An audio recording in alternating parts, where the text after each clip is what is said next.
The founder of Pyrotechnic Amalgamated, Tromo Nivlin, insisted he wasn't a gambler.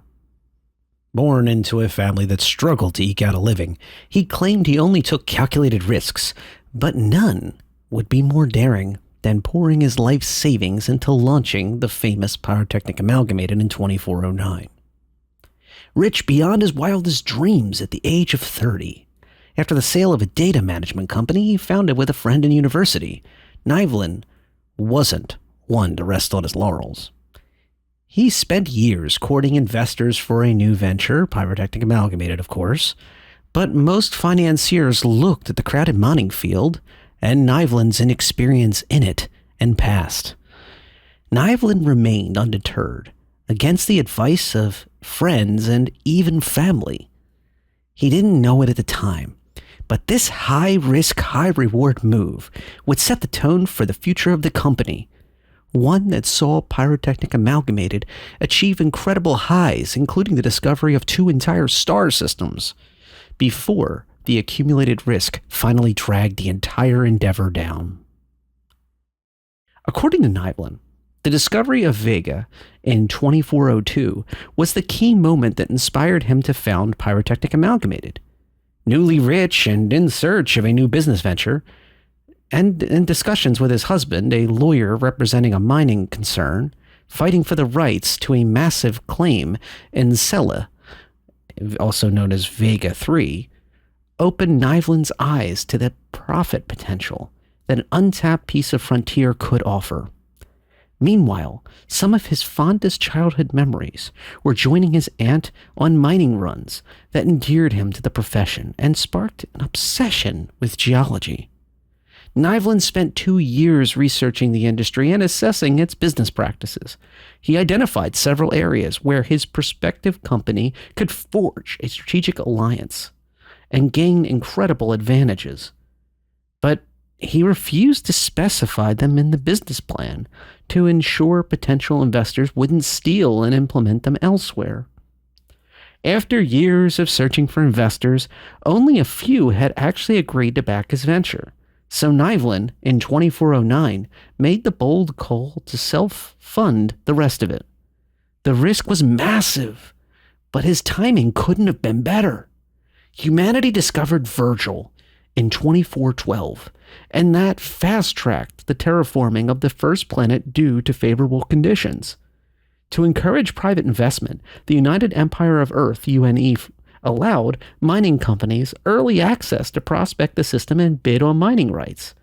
Rather than employing a systematic scan grid technique, which was popular with most mining organizations due to its thoroughness, Pyrotechnic Amalgamated prospecting ships were outfitted to scan in the style of explorers, covering as much area as possible during their first pass before honing in on small anomalies for further investigation.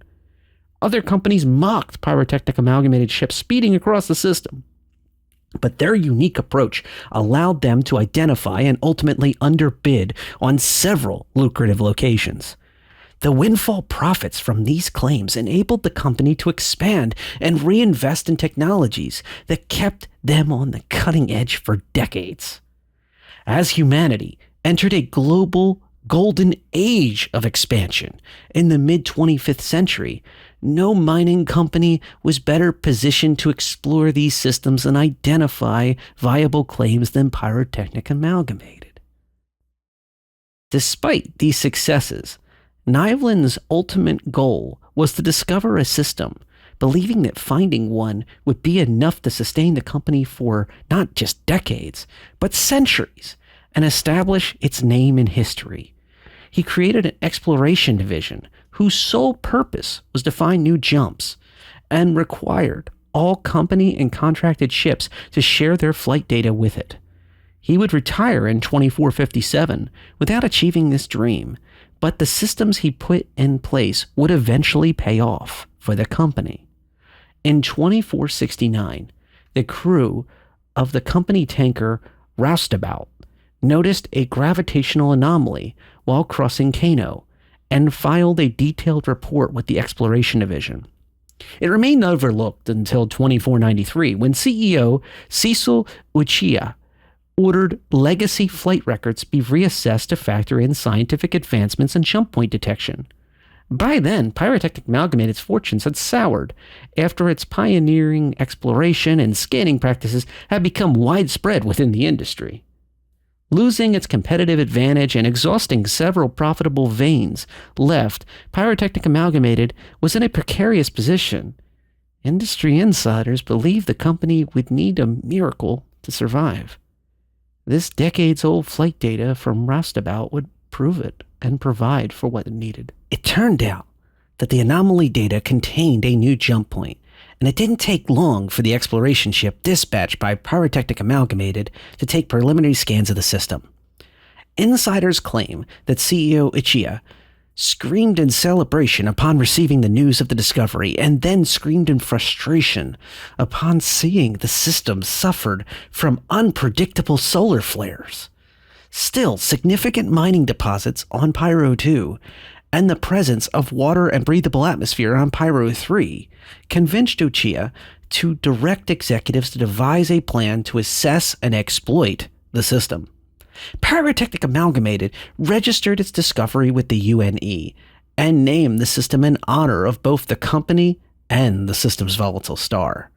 CEO Uchiha lobbied the UNE to claim the system, which would open the floodgates of government subsidies and resources to police and make living and traveling across it more manageable. Yet, government officials decided the unstable sun was too dangerous and decided not to claim the system, leaving those responsibilities to anyone who wanted to work the system itself. Pyrotechnic Amalgamated immediately established operations on the system's most substantial mining deposits and bolstered its security forces to strongly discourage others from developing their own. While most mining sites were on Pyro 2, the company built a majority of the staging sites, processing centers, and habitation encampments on the more hospitable Pyro 3. Still, the looming threat of solar flares made Pyrotechnic Amalgamated reluctant to establish a permanent headquarters on either planet, forcing the company to adopt a radical and expensive alternative. Construction began on McEwen Station in 2506, named in honor of the Roustabout watch officer who noticed the gravitational anomaly that led them there.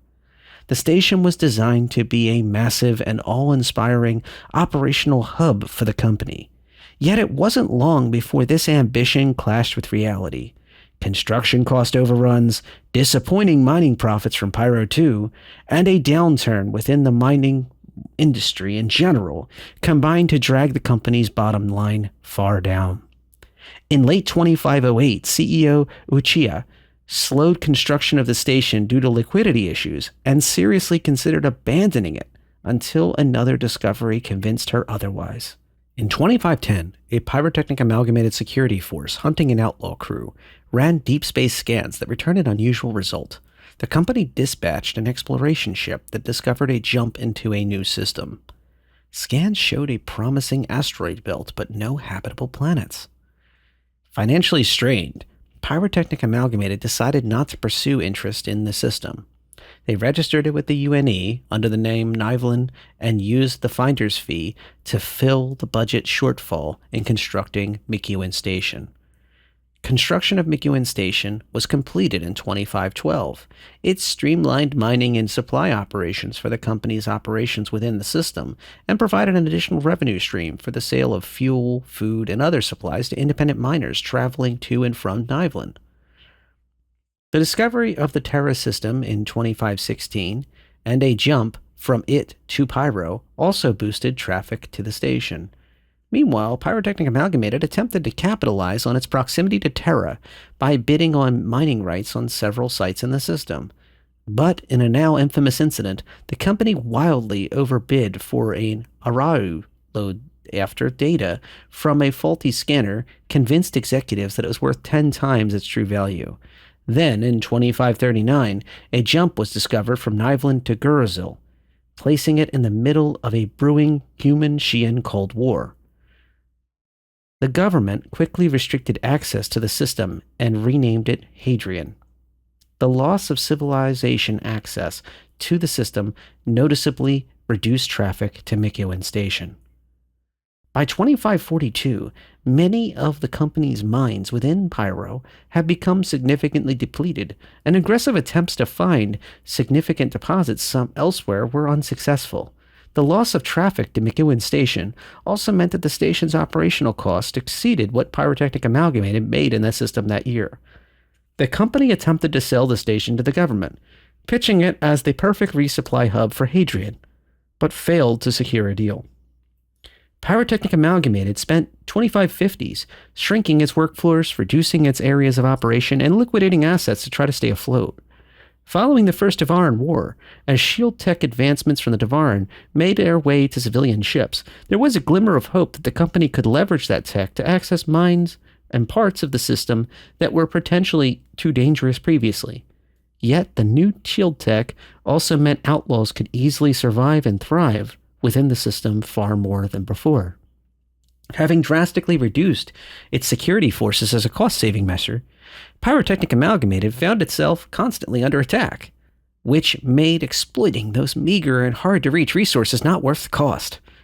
In its last desperate days, the company stripped away anything of value on McEwen Station and abandoned its operations there, leaving the station in ruins. The name Ruin Station was bestowed upon it by the outlaws and squatters that later took over. In 2563, the company finally declared bankruptcy, but would not be forgotten thanks to discoveries of the system that shares its name. That was a reading of Pyrotechnic Amalgamated's portfolio. It was originally in a jump point at 11.2, and it was posted to CIG's website on January 23rd, 2024. My goodness, we're already into 2024. So, a couple things here. I love these curated content. Lore team, please keep posting more of these into here, because it's the subscribers have their fun, and then you can post these up and the greater community can get a good look at them. And also, I want to point out something interesting here, that sometimes these are put in place ahead of a ship sale or a new piece of content or something else. I'm not heavily reading into this. We've already known Pyro's on its way, but I can't help but notice that, they have a big discussion topic about Pyrotechnic Amalgamated, its entire backstory of the company that found the system Pyro and founded it and developed its stations that we later known as different names. But, but yeah, that it is interesting that it's posted now. I'm not suggesting Pyro's tomorrow, but I wouldn't be shocked if there's a tech preview in the first quarter of this year for Pyro. Possibly. We've seen a couple different divergent processes right now. CIG's very neck deep trying to get the pieces of the replication layer and server recovery in place. They're heavily into things like Siege of Orison, for better or worse. I'm going to keep my opinion at bay here. And I just want to point out that Pyro is still a long-term goal. And as we remember, it is tied directly to 4.0. So in its full entirety. So it would be nice to see a tech preview that has up-to-date UI, all the new bells and whistles, hopefully bringing in, and also has the new system at the very least. And then, 4.0 actually rolls it out connected where you can jump server to server and make your jump over to Pyro. Now, back to the lore, which is why you're here. First of all, thank you, subscribers who stick around for this type of content. It's a passion project of mine for all hundreds of us that love lore. Thank you for embracing it in all its ways. And the lore itself is very interesting. Pyrotechnic Amalgamated is a company that had to exist to make Pyro possible. And what I mean by that is there was no infrastructure in Pyro. And it was never a UAE system. So for it to make sense, there had to be these large stations. McEwen Station that you heard heavily mentioned here, they hint at the end is Ruin Station, and it is. So it is badly beat up, retrofitted, salvaged, and part of it's even destroyed, but it is Ruin Station. And as it mentioned at the end, part of that is thanks to Pyrotechnic Amalgamated themselves. So this is the type of storyline that is incredible because you can directly wake up in the Habs of and wander through the station of these locations and go, oh, that's why this is all messed up. And as a reminder, there's multiple factions in Pyro. And you think of multiple different, you think of all the different factions, and the one we've been exposed to heavily so far is the Rough and Ready. So they're R&R, but they're R&R as pirates. And if you were in the tech preview, you did not see Ruin Station. That was Checkmate Station. So the station that actually worked correctly was Checkmate Station. That was the one that was very well polished, and that was pretty big, and that was supposedly nowhere near the size of Ruin Station, just to give you some perspective.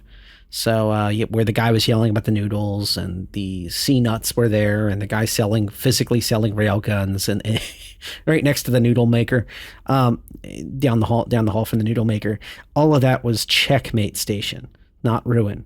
So we have yet to see the crown jewel of Pyro, if you consider stations the main event, and in all its glory. And from what we heard last from CIG, they moved Ruin Station to rather close to the gate. So for those who didn't know, Pyro is about 4 to 5 times the size of Stanton, give or take. So it is massive compared to Stanton. And that means that smaller ships will need friends to get around certain places. But CIG is quietly adding more partial service locations, some smaller station type sort of stations that are vaguely busted up places that may or may not provide for you if you have the right reputation. And particularly Ruin Station is going to be one of the meet and greet locations when you first come into Pyro, as I understand it. Now, that could change 50 more times since the last time I've heard about it. Pyro keeps changing. And even in the preview, which I did take part in multiple sessions of, the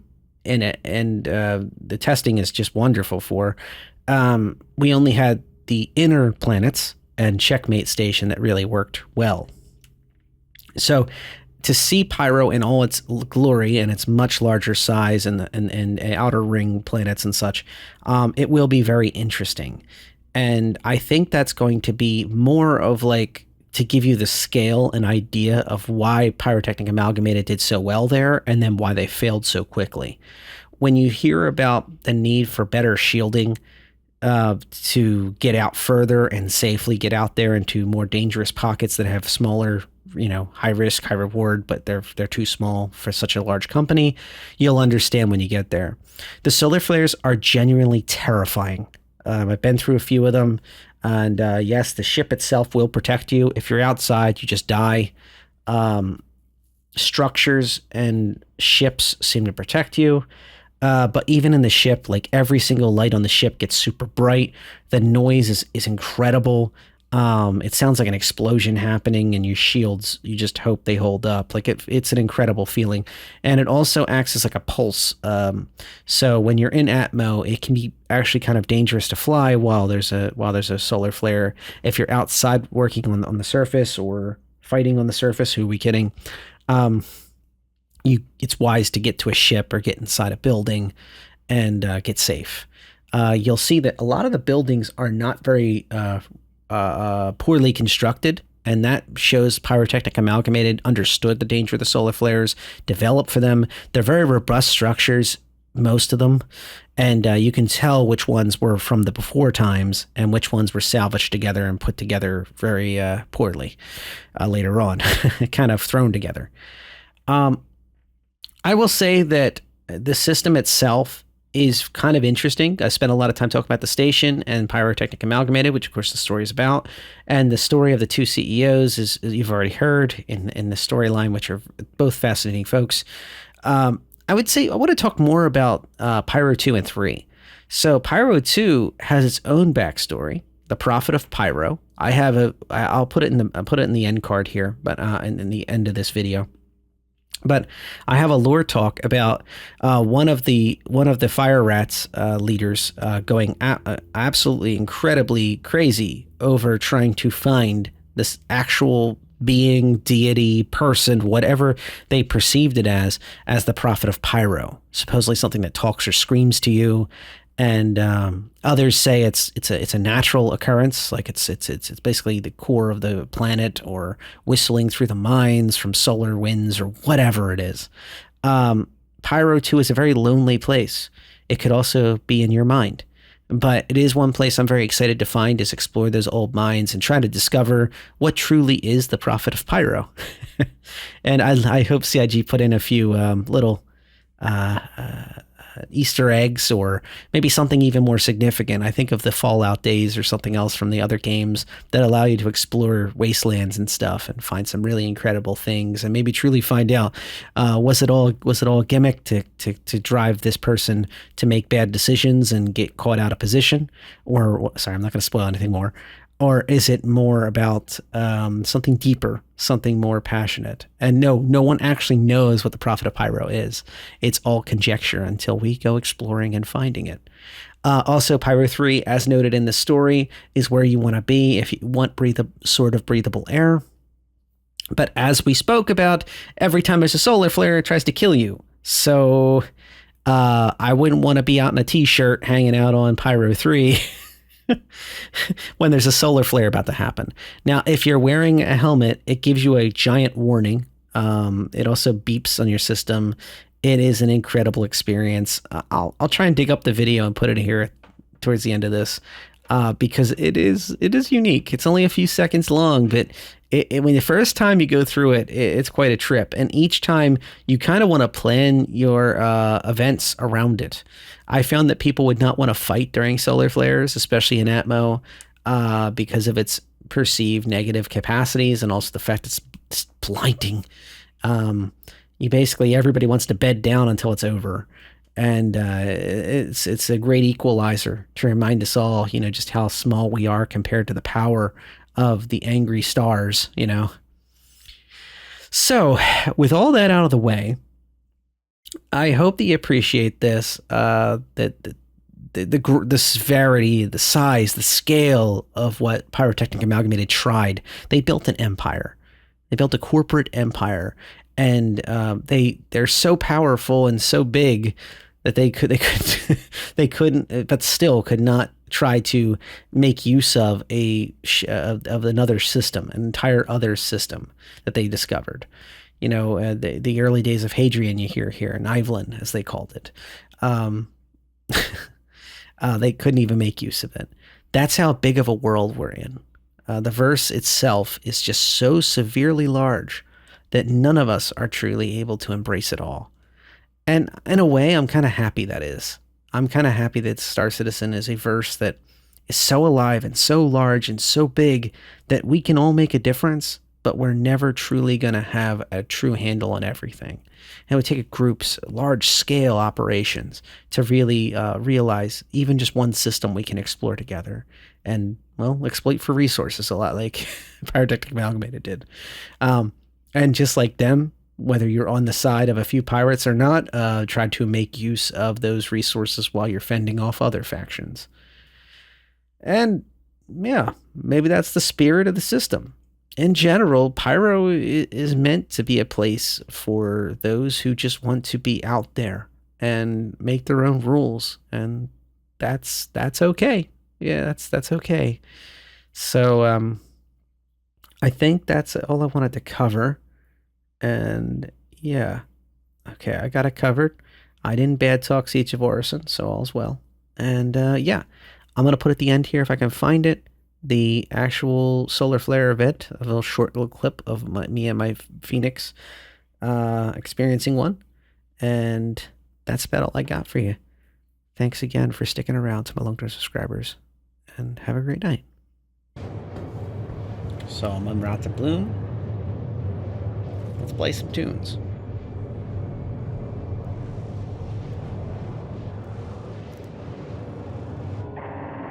Whoa. Okay, I'm hearing that there's a large coronal mass ejection happening with the Pyro star. This is the first one of these that I've seen. I'm not sure what class this is or anything like that, but it's gonna impact some of my comms for a little bit, I think, but we're gonna work through this. Just stick with it.